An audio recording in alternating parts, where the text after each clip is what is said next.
Hello everyone and welcome back to my channel. If you're new here, hi, my name is Gabby and we're gonna cook a Christmas ham. I am so excited for this. So as you can tell by the title down below, we're doing Christmas ham. I just said that. But this one is going to be a bourbon glazed ham. So the reason why I decided to do a bourbon glazed ham rather than like a honey glaze or a traditional glaze is because one, I wanted something a little different than the normal. And two, my partner and I love bourbon, mainly him. He got me into it, so there's just something different, and we like bourbon, so hopefully we're gonna like this ham. I've never done a Christmas ham like this glaze or like any type of glaze, so this is my first time. I'm so excited to do it. So without further ado, we'll go into the ingredients and we're gonna start glazing this ham. I got everything in my brand new little roasting dish just because we want something with a high side, and I didn't have one, so I went out to buy one. Plus I don't even think I have one big enough for this ham, so we got a new we have a new dish. So mainly you want a ham. I picked this one up. I don't know how to pick ham, so I took mum along with me, so she helped me pick the ham. She didn't want me to buy this one though, just because this is like the more fancier kind of ham at the shops, but I'm just like, bish, it happens once a year, we're doing it fancy. So we got a fancy big old ham. We're gonna have half a cup of brown sugar. Down here it's breakfast marmalade, which is just an orange marmalade, but they call it breakfast, but it's just orange. So I wanted one with like the orange zest and the orange peel through it. So this is perfect, this is what I wanted. We'll be using a half a cup of that, as well as honey. We want a half a cup of honey. We want some whole cloves we put in the ham once we score it, and a tablespoon of mustard powder, and of course the bourbon. So I let Nick pick what bourbon we chose with Maker's Mark. There's not much left in this bottle. We do have another bottle if this isn't enough, but we want 1/3 of a cup of bourbon. It doesn't have to be Maker's Mark. That's just the one he picked, and it's one of his favorites, and it's like a mid-range. You don't want to go too cheap, but you also don't want to be like too damn expensive with bourbon. And I brought a handbag, obviously, to store it in. Alright, so apparently I didn't hit record, so we got a saucepan. I used the rest of this bottle. We want 2/3 of a cup. I feel like I might have said 1/3 of a cup when I show ingredients.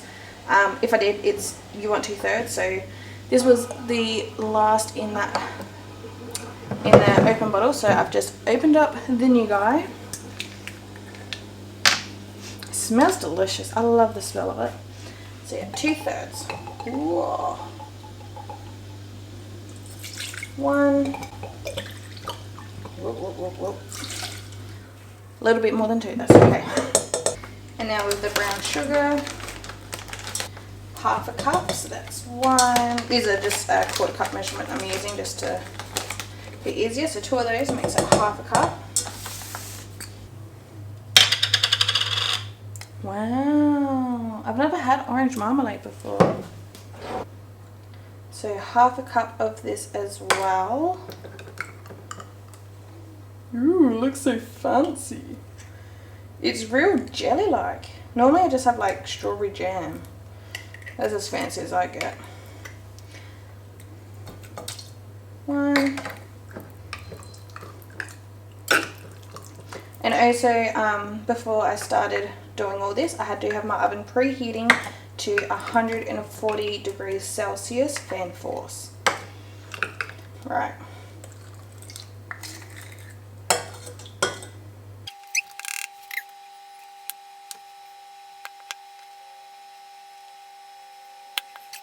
The worst thing about honey is it's so slow to come out. Alright, 1/4 of a cup of the honey going in. And with my glaze as well, there's so many different varieties online already. So I just decided to kind of wing it and make my own. We want a tablespoon of this mustard powder. Kind of heaped as well. Whoa, okay. We'll do that much. So now everything's in the saucepan. I'm going to bring it over onto a medium heat. Okay, so I've just popped it on the hob here, and I'm using a metal whisk, not because it's not like you want to get air in it, but just mainly breaking up the lumps of the sugar and the mustard powder. It's just easier to use it with a whisk than it is a spoon. And obviously once the temperature starts going through, like the heat starts going through the mixture, it's going to melt everything down really. So I'm going to give it a quick mix to try and make it all blended. And I'll just leave it there, and every like minute or so I'll just give it another mix until it's all nice warm through and melted. Alright, so with the ham, this is the bad boy that I picked up. I paid, it was $12 a kilo and it's 4.828 kilograms. So I paid $57.94. Cooking time is 10 minutes per 500 grams. So I'm rounding the kilos up to 5 kilos. So that will be in the oven for an hour and 40 minutes. But before it goes in the oven, obviously, we need to prepare it. So we'll take it out of its wrapper. Ooh, it smells like ham. I'm so excited. Of course it's going to smell like ham, but I'm just excited. Ooh, there's a lot of liquid in there. Maybe I should have done this over the sink, but that's alright. Alright, so we want to get this skin off. Obviously this is skin. I think that's the fat. Okay, so I don't know if there's a good way or a bad way to do this. I'm just going to go right into it. Kind of peels off actually. That's so easy. Yeah. It's so weird, but you want to keep as much fat on as possible. For the top at least. Wow. This comes off so easy.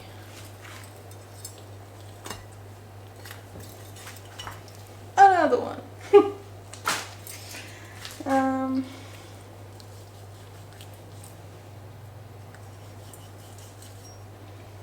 Oh, I'm so excited.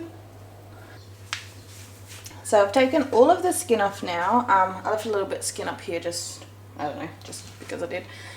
I believe this should be the bottom because it's flat and the other side is more curved. But this side has more fat on it and you want the fat to like crisp up and caramelize pretty much. Whereas this side, which I believe is the top, is less fatty, as you can see. So I'm going to make this as my bottom and this is my top. So I think it's backwards, but I'm just doing it because, like I said, there's more fat on this side. So now we want to score it. So I'm just going to go all in one way.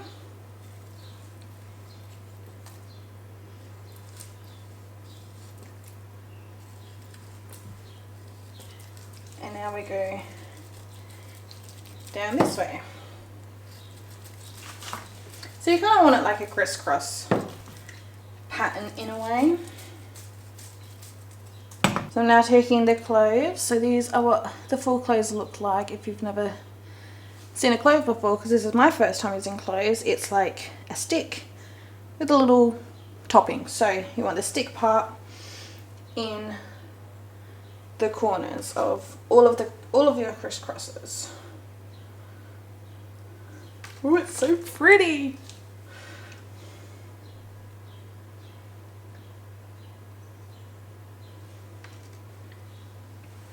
And the cloves act as one, decoration for the ham, but also the flavour for the ham as well.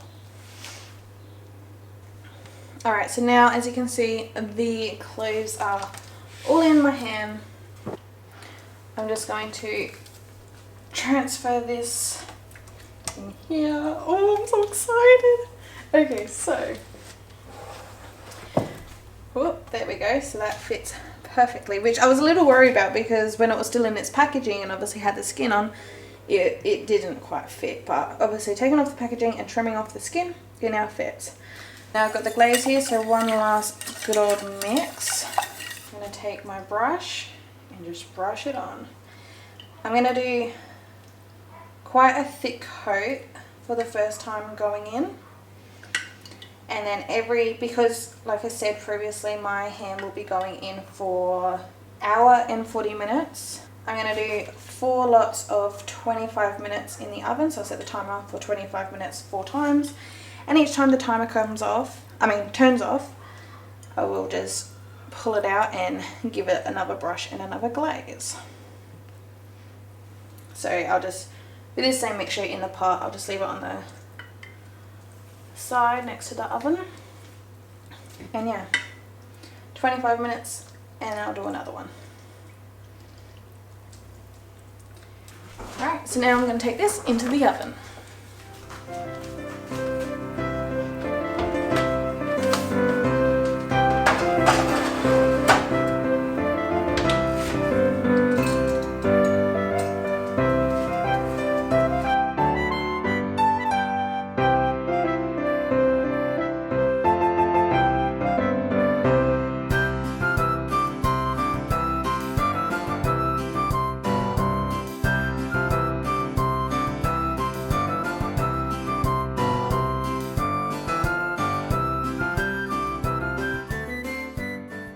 Alright, so it's been a total of 1 hour and 40 minutes. I definitely scored too deep in some sections and the cloves kind of fallen in.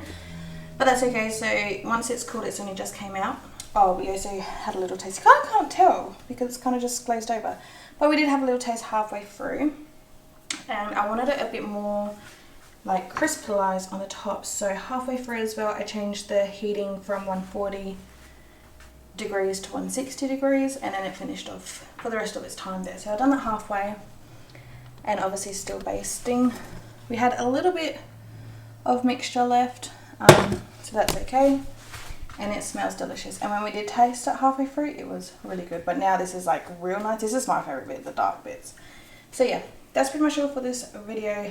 This worked out so well, but the only time I will definitely do this again, the only time is I won't score it as deep. As you can tell, it's just, yeah, and like more so on this side, it's not as pretty because of how bad it's scored, but that's just my own fault, obviously. So thank you so much for watching. If you enjoyed this video, please give it a thumbs up, and I'll see you guys in my next video. Thanks, bye.